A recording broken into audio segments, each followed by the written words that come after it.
Hey everybody, how's it going? It's Zach Clayton, Community Pay It Forward, Community Dare to Care, and the PAC channels.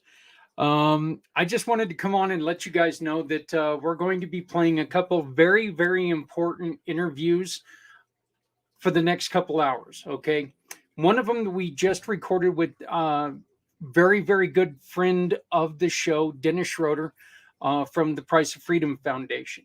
Okay, the first part of this interview is talking about the Price of Freedom Foundation and how important their work is.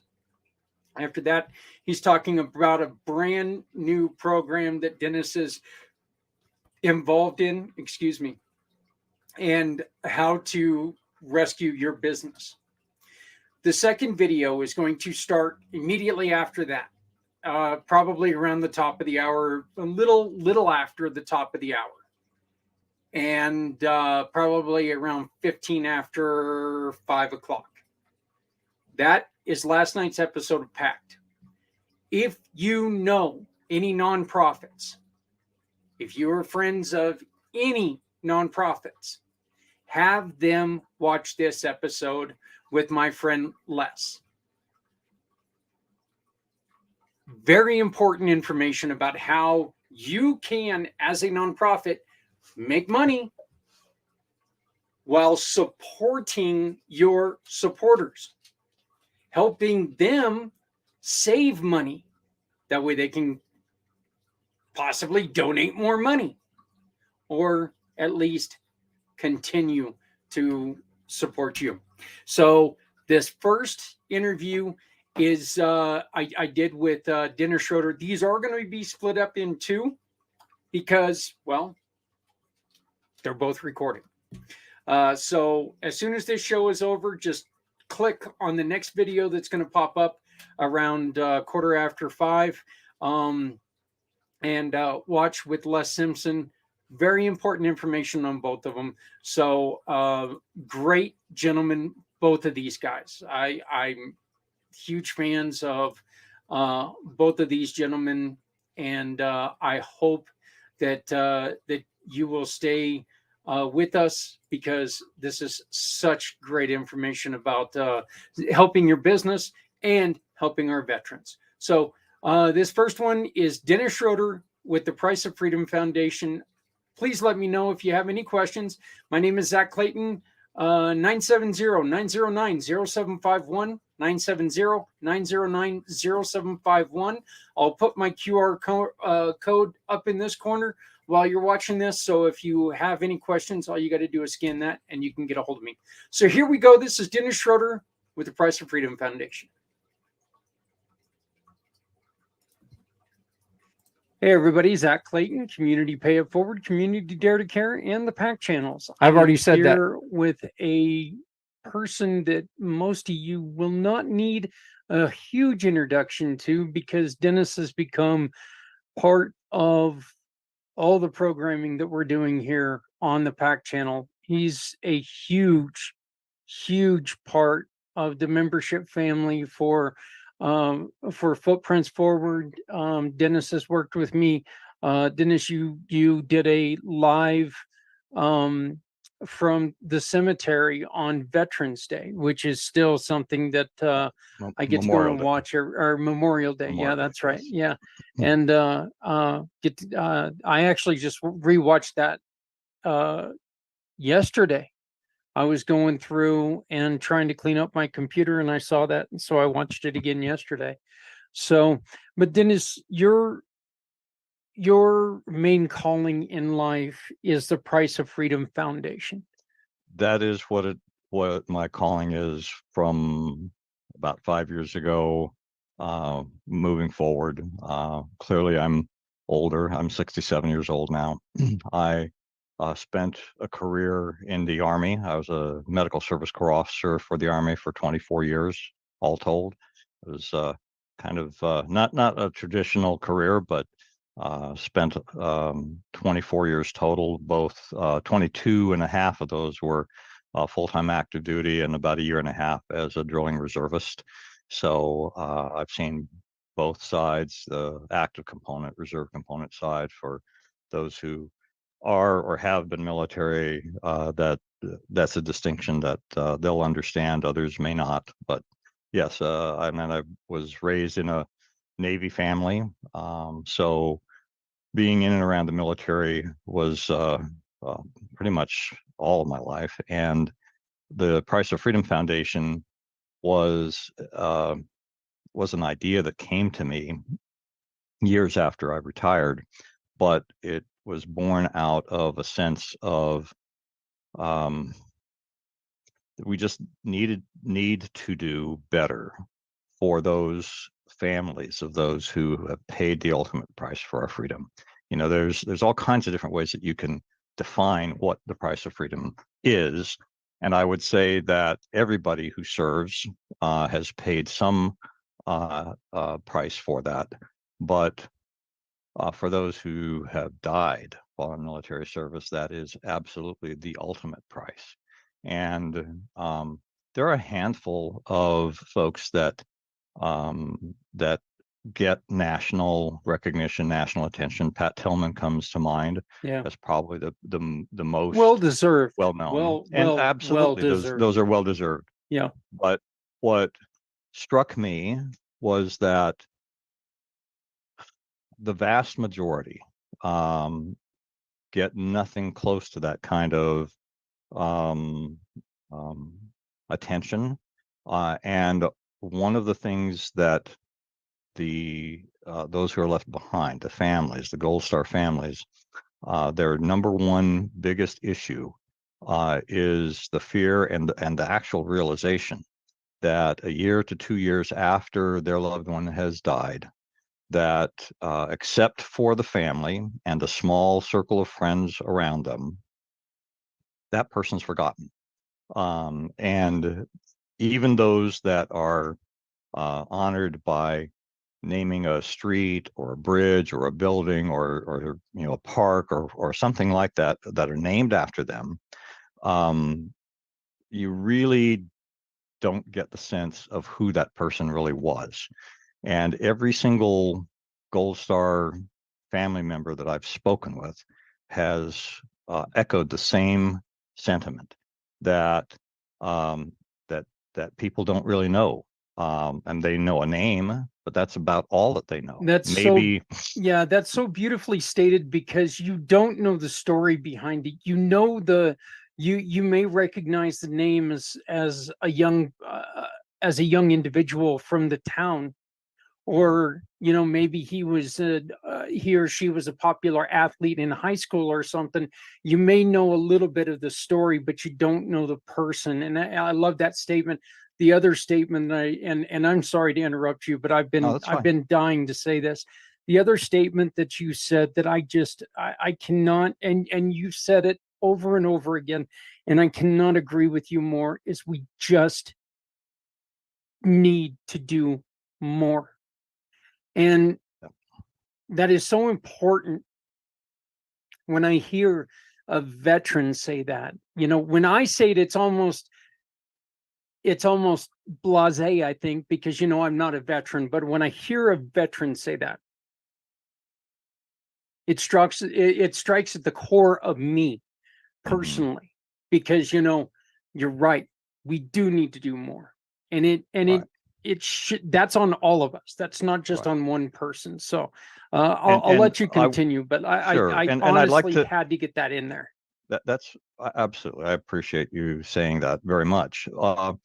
And it really kind of there's a tangent to this that I want to talk about. And the fact of the matter is, there's a lot of companies out there that are right now trying to get people to tell their stories while they're still living.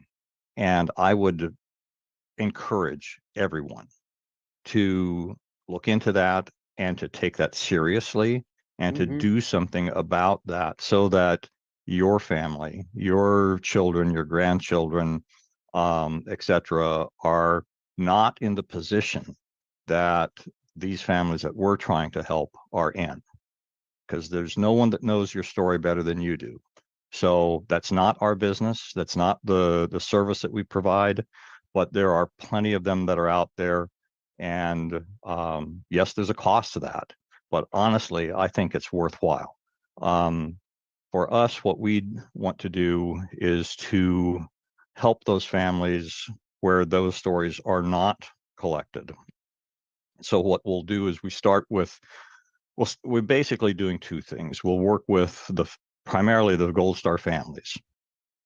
We get their permission to do research on their lost loved one. We'll find as many people as possible who are still around that knew their loved one throughout the course of their life, from their birth all the way to their death. We will ask their permission to help tell this story, do an in-depth interview with them, ask for copies of anything that they may possess that will help to tell that story. So copies of personal letters, photos, videos, if they were in the newspaper or anything like that. We'll also ask for copies of their military records. And when you do that with 10, 15, 20 people who knew this person during different phases of their life, you're able to get a more complete picture.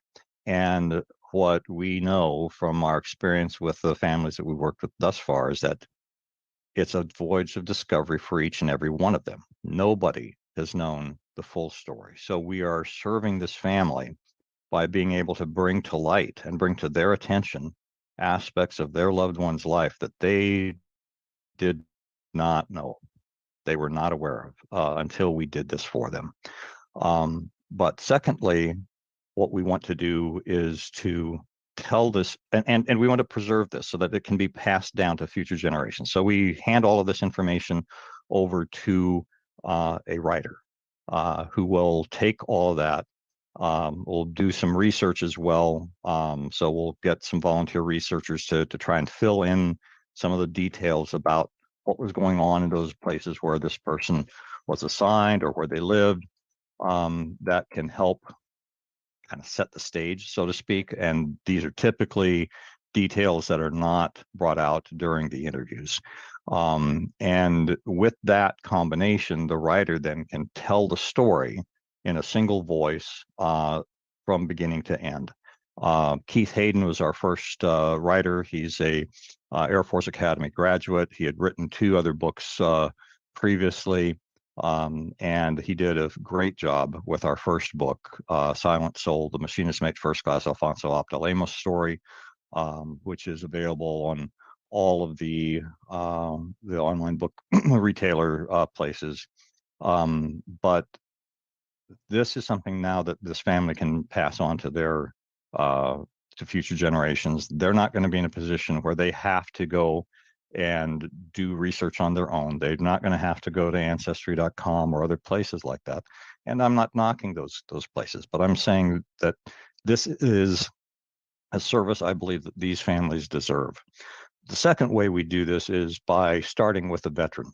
So if a veteran has served and has a buddy that they lost that while they were on active duty, people think about this as a loss that happened during combat, and certainly we want to honor those combat losses. However, we are not restricting these stories to combat losses, training accidents, vehicle accidents when they're at the base where they're assigned, somebody getting sick and passing away from that illness, even suicides. We believe that all of these losses are horrendous and terrible for those families, and we believe that these stories deserve to be told. And so that's what we're all about. And we do have our first story out. We've got a few more families that we're working with. We would love to be able to work with more families, and I do recognize that these there's some hesitancy on the part of some of these families because we're asking them to open up some old wounds in many cases. Right. And I would say that I would encourage them to take a look at the work that we did for Alfonso Amos's family, so that you can see the quality of work and the sensitivity that we take towards telling these stories. Our number one goal is to tell the complete story honorably and truthfully. And that's a combination that I think that we're going to always have, because we're not going in here with any sort of agenda. We don't have any. We try and keep politics completely out of this as much as possible, because honestly, our armed forces have people of all political parties that are representative. We are a reflection of our society at large. So, all races, genders, basically it's the boy and girl next door who have joined, and they have lots of different reasons for joining. Yeah. But the common thread here is that these people paid the ultimate price, that price was paid for our freedom, and that we want their story told, and that's what we're about. When they go in, they give their oath. They're not asked to, give their oath to a political party. They're Right. not asked to give an oath to the government. They're asked to give their oath to the Constitution and to the Correct. people of the United States. And you know, so I mean, and it is, and I think it's really neat the way that you guys are doing this, because one of the one of the things that's amazing is that a lot of people forget that somebody like even General Patton, he didn't die in action. He died in a Jeep accident. Right. Okay, that's how he died. And granted, we know a lot about him. Right. A lot of people didn't know that that's the way he passed away. But the great thing about it is you don't need to know how someone died. You need to know how they lived. Correct. And that's the best thing about what you guys are doing and what you guys are continuing to do. Um, Dennis, you guys are a very important part of Community Pay It Forward as one of our mission partners. You can support you can support Denison and the Price of Freedom Foundation by simply making a purchase with any of our partners, and that will turn into a donation for Dennis so they can continue to put out these wonderful books. Um, what are some of the things that you guys are really, really struggling to do right now? Well, being able to fund the things that we want to do is Yeah, probably our biggest issue. Um, to be able to provide the books that we promised to the family. I mean, it was a learning curve for us. All of this was new to me when I started this, but we had to. The when people go to Amazon or Barnes and Noble, they're going to get a print on demand book, which is very good quality. But the difference between a print on demand book and an offset printing book is that the offset printing book is going to have two different paper types inside it. The section that has captioned photos will be on glossy paper versus the regular paper for the book, and that's what most traditional books that you're going to find in a regular bookstore that are biographies or histories are going to have. Um, One of the great things about print on demand is that it allows people who uh, were not connected to the big publishing houses, to be able to get their works published. But it is that little bit of a step down from the quality that we promised this family that we're going to give them. So we had to find a publisher or printer who was going to be able to give us a relatively small quantity of books that we could then purchase to give to this family. So Palmetto Publishing out of South Carolina, great company, love working with them. And instead of the 500 or 1,000 minimum print orders that most other printers require, they said, we believe in what you're doing, so let us do this. They set us up to have the print on demand for all the listeners to get your copy of the book in whatever format that you're looking for, whether that's hardcover, paperback, or ebook. We're still working on getting an audiobook made, So we'll have that available when we can afford to get that produced.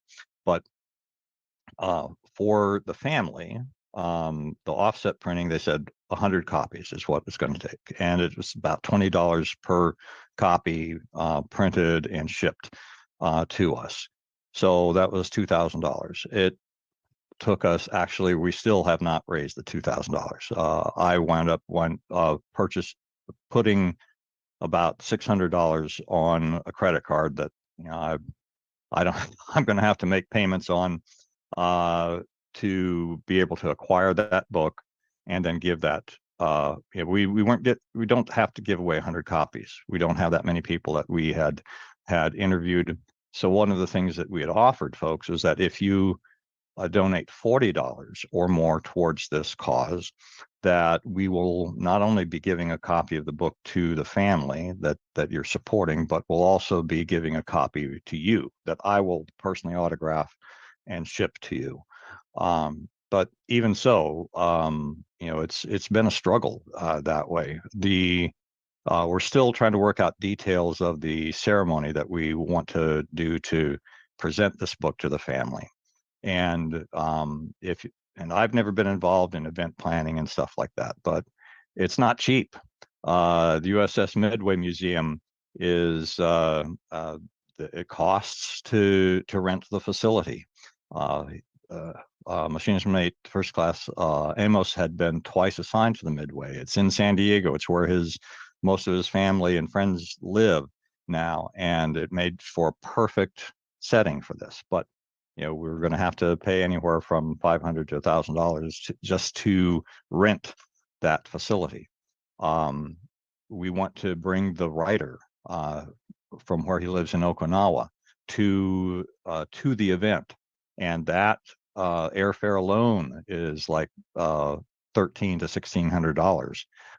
We'll have to put him up for 2 nights in a hotel while he's there in San Diego. That adds up very quickly. So printing and signage and all of that, it just adds up and up and up. So help with sponsoring those kinds of things would be fabulous. If we had a company that says, hey, we believe in this and we want to support this, and they can contribute $1,000 or more towards this, we're going to put their information and all of the signage and the materials that we hand out that day. We'll even ask them if they want to have somebody present and speak at the event. We haven't even talked about video. I know that in the long run, more people are going to watch a video than will ever read a book. And so we prepare for that eventuality by recording every single interview that we do. We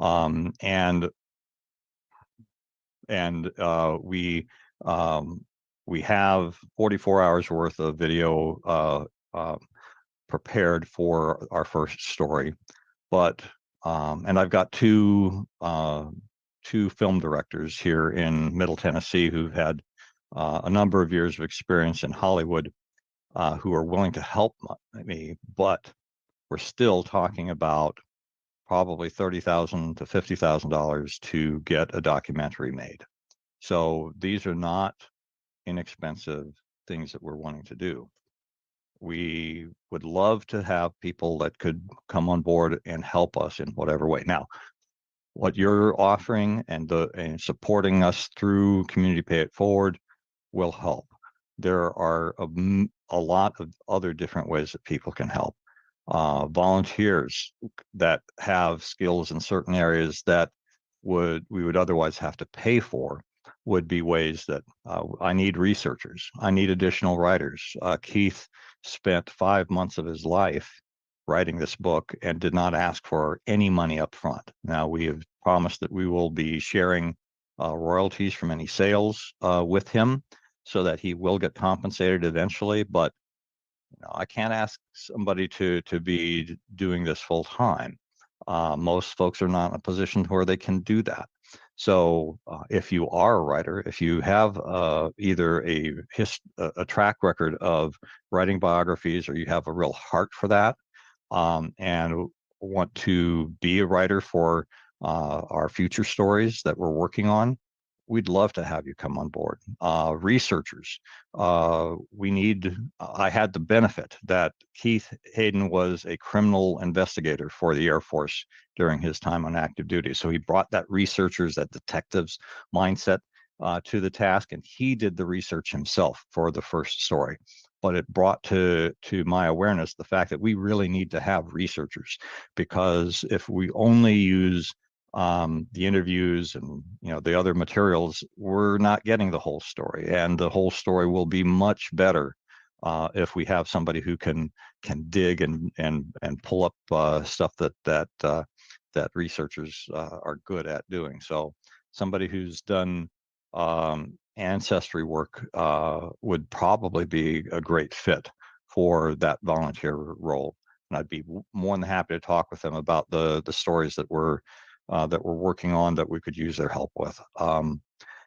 Having a representative in local areas that could be kind of like an advocate would be fabulous. I mean, I live in Middle Tennessee. I try to get out as much as possible, but I can't be everywhere. So, I would love to have a representative in every single state, and probably multiple in each states, especially the larger ones. But where you could, if you love what we're doing, you don't have to be doing all the other detail work, but just be somebody, a spokesperson that could go out and participate in events, have our literature, talk to folks, find veterans, find families that want to be served by what we're doing. Maybe do a little bit of fundraising while you're out there. We'd love to talk with you. And we're still a very small organization. So if I have somebody who comes to me and says, "Hey, Dennis, I can't do any of those things, but here's my idea," I'd say you've got a very good chance of me saying yes. Yeah. Well, we actually got you on here because you have another announcement that you're going to make, but I want to put a little bit of a spin on this, and I want to talk to the younger generation here real quick when it comes to the Price of Freedom Foundation. One of the reasons why these books are so important, when I was in high school, and I know this is a long time ago, back when dirt were still humans. Okay. I mean, this is a long time ago. But I got to talk to somebody who was a ground medic in World War II. And this is an individual who never talked about his service. He didn't want to talk about his service at all. You got to remember, times were a lot different back then. Men were not allowed to show the pain that they felt, and the fear that they felt. It was unmanly to do that. And so a lot of these men, and during this time, yeah, there were some women there, but the women didn't see a lot of the battlefields, but they did see a lot of the nursing, and they had part in all of that. But he talked to me about his service, and Dennis, he said something to me that just really has stuck with me. And that was, I saw men who came in, they were missing pieces of their body, that I was thinking to myself, there's no way this young man's going home, that went home. There were people who came in that lost fingernails, that ended up dying on their table. And losing a fingernail is a little bit of an exaggeration, but it's true. I was an idiot because I really did not take and understand what I was listening to. And kids young people, anybody, when you're talking to a veteran, when you're talking to anybody, I'm going to tell you how important it is to really sit down and absorb. And that's one of the reasons why these books are so damn important, because these stories are here after the person is gone. Their stories are still here. I can't bring back this conversation with my grandfather. He lost his life to leukemia many years ago. I can't rehab that conversation with him now that I'm more of an adult and I'm not so much of a hot-headed jackass. I can't go back and I can't listen to that conversation, and it's something that I'm always going to regret. I think that's one of the reasons why these books are so important, and the other thing that's so important is these stories. These stories are needing to be told for a reason. So please help Dennis get these stories out, because these stories are there for a reason. These individuals, they fought. Maybe they didn't even fight for this country, but they served this country. They went through something that at this point in time, 1%, 1%, that's all that's joining our service right now. These stories are really important, and these are heroes. They deserve their stories told, and we need to support them. So, Dennis, how did they get a hold of you when it comes to the Price of Freedom Foundation? Well, they can go to the website, which is www.priceoffreedomfoundation.org. They can call me directly at 615-389-1867. They can email, probably the easiest one is info@priceoffreedomfoundation.org. And I say it's easier because my last name is spelled a little differently than other Schroeders. So I'll just make that as simple as possible. We have a presence on LinkedIn, Facebook, uh, Instagram, and YouTube under the Price of Freedom Foundation on any of those platforms. And all of those have ways for you to message us and actually message me, because right now I'm the only one that's available to take those messages and respond to them, and I do my best to do that as quickly as possible. But I definitely appreciate the support people give us. You know, we've got about 12,000 followers on Facebook. Facebook doesn't let us really communicate with them very easily or well. They're quick to ask me to pay money to get Yeah. my message out to my own followers, but we do have a donate button in there. And what I would like to ask people to consider is, I don't want to dip into your pockets for a huge amount. I mean, if you have lots of cash available, great. We would love to have your help in that way. However, what I would say is that the vast majority of people, if you could afford $1 a month, just $1 a month, it would make a huge difference for us. And if you think about that, I mean, we've got over 12,000 followers on Facebook. If half of those followers would donate $1 a month, it would make it possible for us to fund the video aspect of what we want to do for these families, just like that. I mean, it would make a huge difference. So one person and only one person, no, but it's like a lot of other things in our life. It's the collective efforts that make big things possible. And so, that's, you can reach me however you want to, and we try to be as accessible as possible for that. So, Well, and you know what? If even that $1 is a little bit difficult, Think of it this way.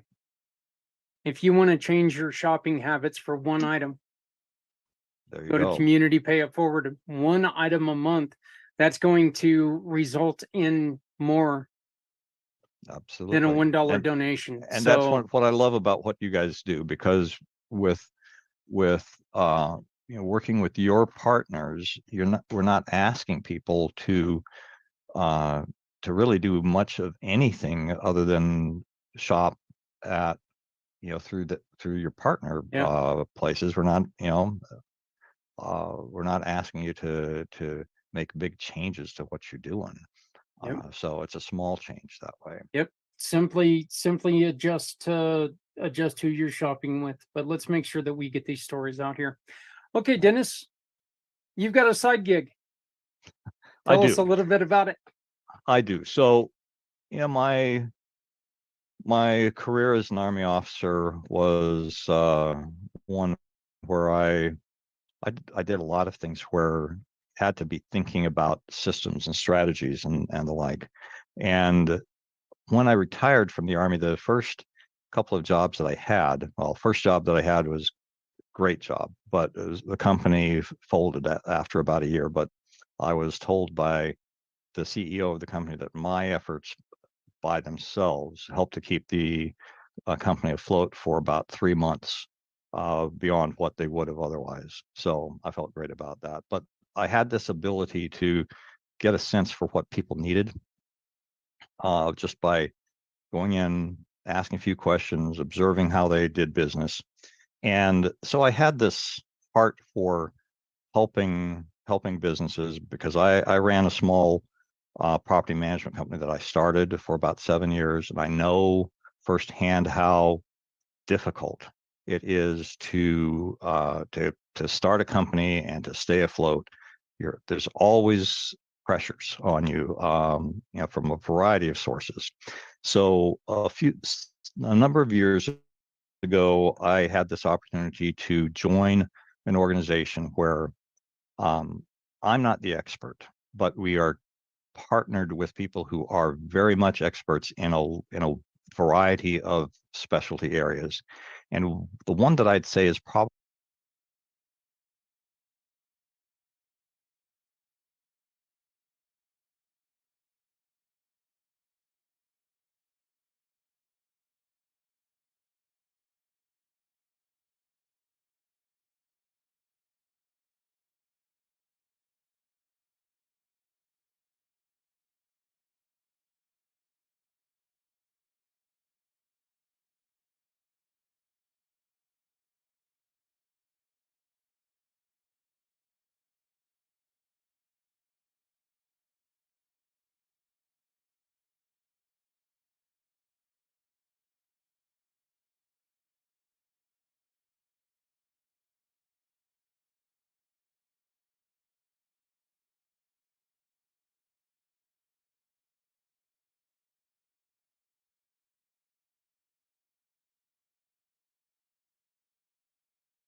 stepping out of her fear. Bring me home, out alone, show me the way. You wanna be a part of Sunset Boulevard.